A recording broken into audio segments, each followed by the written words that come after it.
গাড়ি ঐতিহ্যবাহী বট গাছ, হ্যাঁ এনএসআই এনএসইউ নর্থ সাউথ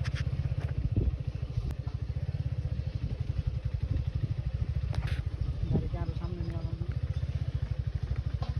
প্রাণ বৈচিত্র্য খামার এটাই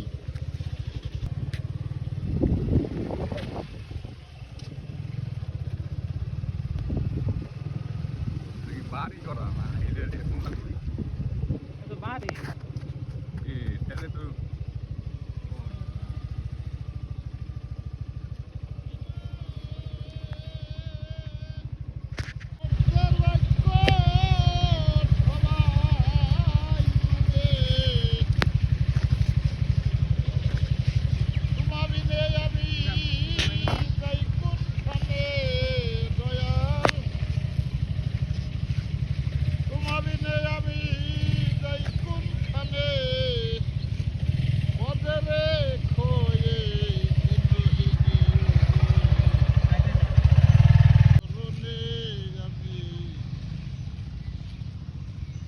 আমি দাসীর যোগ্য নই তরুণে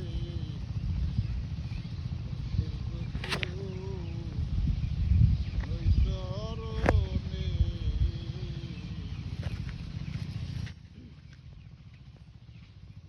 বলে বংশীধারী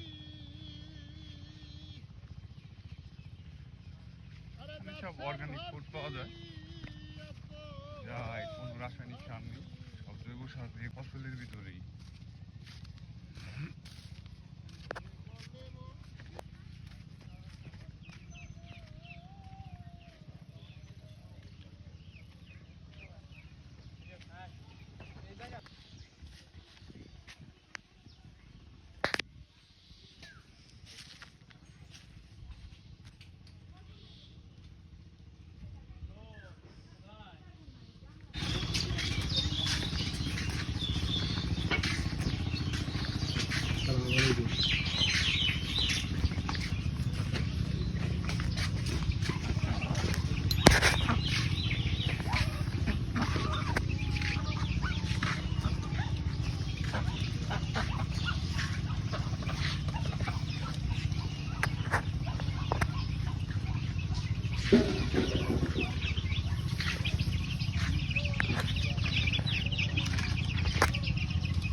তাহলে ভাই কি চাল নিতে আসছো? এখন লো ফাইবার আছে, আলোক দীঘা নেই। হ্যাঁ ঢেকে ছাটা লো ফাইবার চাল পাবো।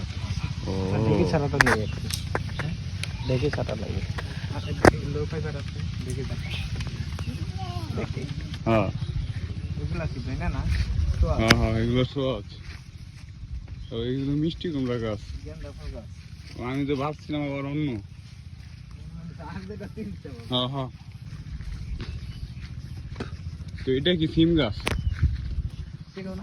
হ্যাঁ এটা সিম গাছ। সিম ধরে নাই, শীতের সিজন চলে গেছে না।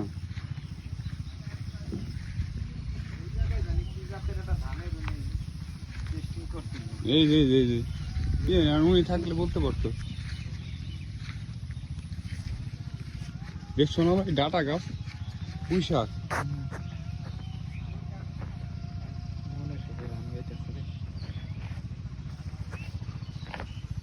কাকার গান শুনতে পাচ্ছি আগে।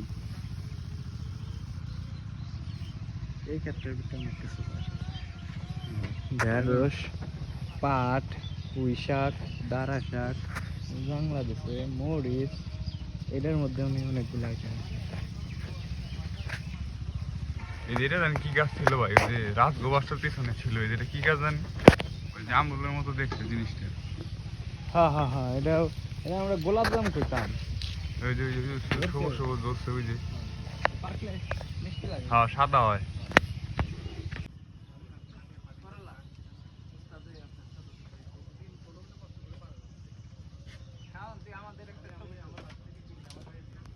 তুলতাছি।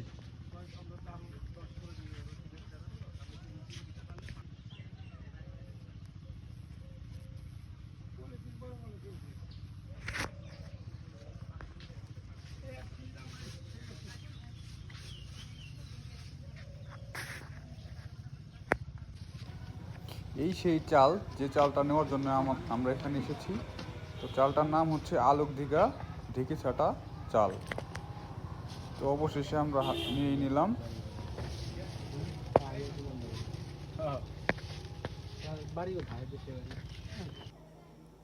চাল হাতে পেয়ে বড় ভাইরা অনেক খুশি।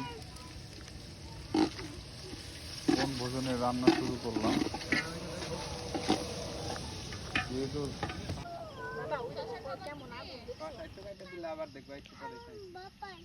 আগুন বাপাও তুমি তো ভয় পাও না।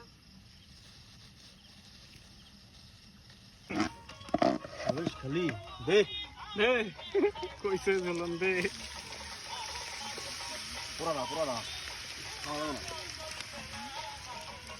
তাইলা রেখে দিই তো বাপা ইয়েস রেখে যাচ্ছে 5 দিনে। তাহলে 5 কেজি লাগবে চাইলা আর ওই পাশে পুরো ঠিক হয়ে এটা ভিতরে ঢুকেলে ওই গামলাতে নিবো কিন্তু যেহেতু আমন চাল খেতে সুস্বাদু, কিন্তু অনেক কষ্ট করে খেতে হয়েছে আমাদের।